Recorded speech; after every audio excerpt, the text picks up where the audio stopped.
Hi, my name is Rebecca Bilo, and this is my daughter, Adri Bilo, and we both have Fabry disease. I was diagnosed with Fabry disease a little before my 30th birthday, and I feel like I have a beautiful life full of wonderful things, and I try really hard to be positive and to be a happy person.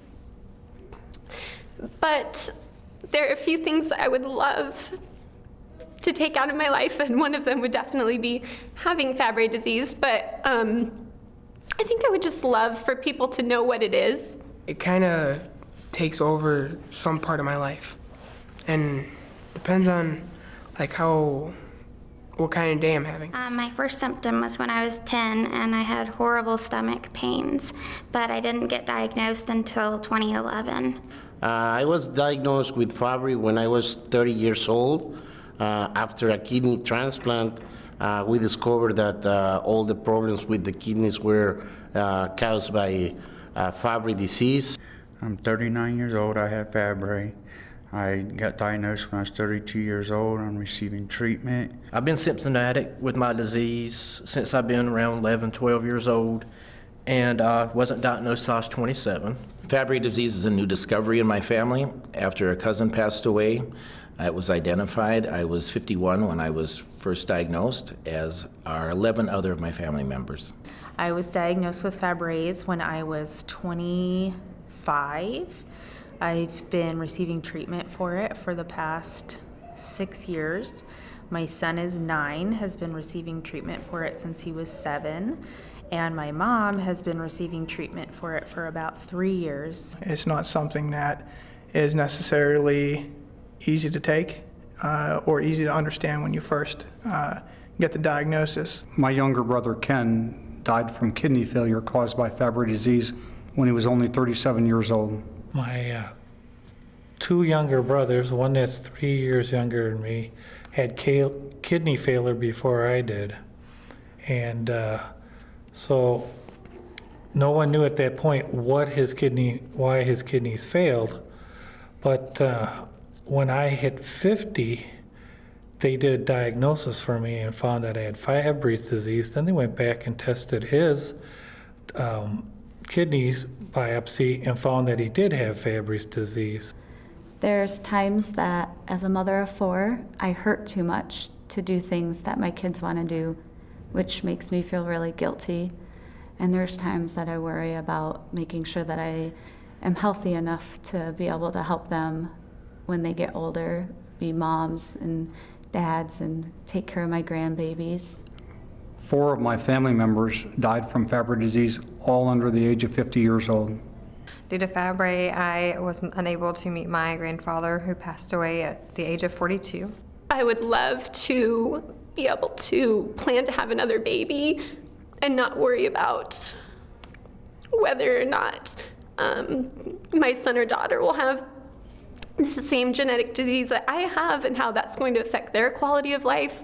So Fabry disease is a hard thing. I've been diagnosed with congestive heart failure at the age of 42, and I had my first TIA 6 years ago, and I'm 42 now.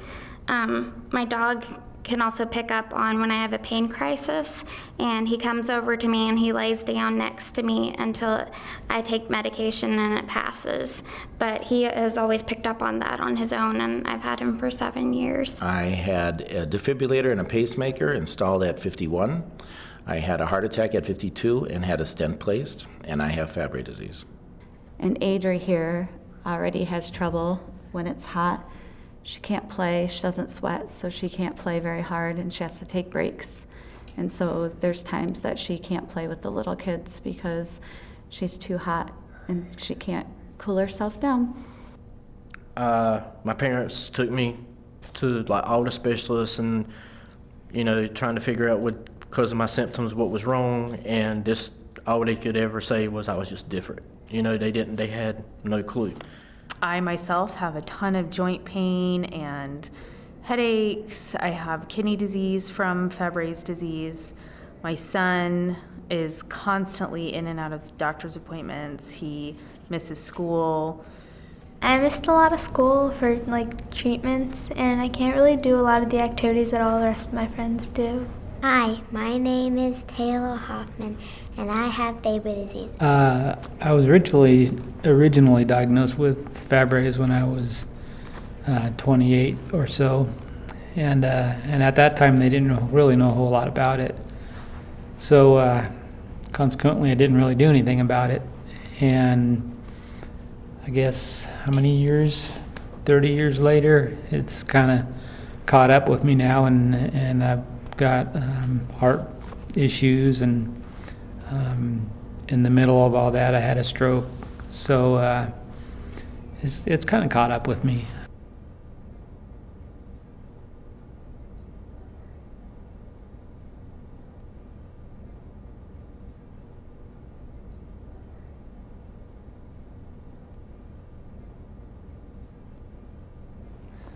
Fabry disease, with its many devastating symptoms, is hiding in thousands of families all over the world. The clues that would help physicians and families recognize Fabry disease are often overlooked.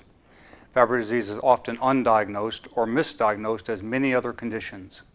When Fabry disease is diagnosed, it's often diagnosed too late after irreversible organ damage occurs. With treatment available, children should not have to live a poor quality of life, and adults should not have to die prematurely because of Fabry disease. Together, we can beat this disease. We need your help to provide physician, family, and public education to increase early recognition and diagnosis of Fabry disease, and to help people with Fabry disease better understand and manage their disease. Please make a tax-deductible charitable contribution to the National Fabry Disease Foundation today. Thank you on behalf of so many people whose lives will forever be changed for the better because of your generosity.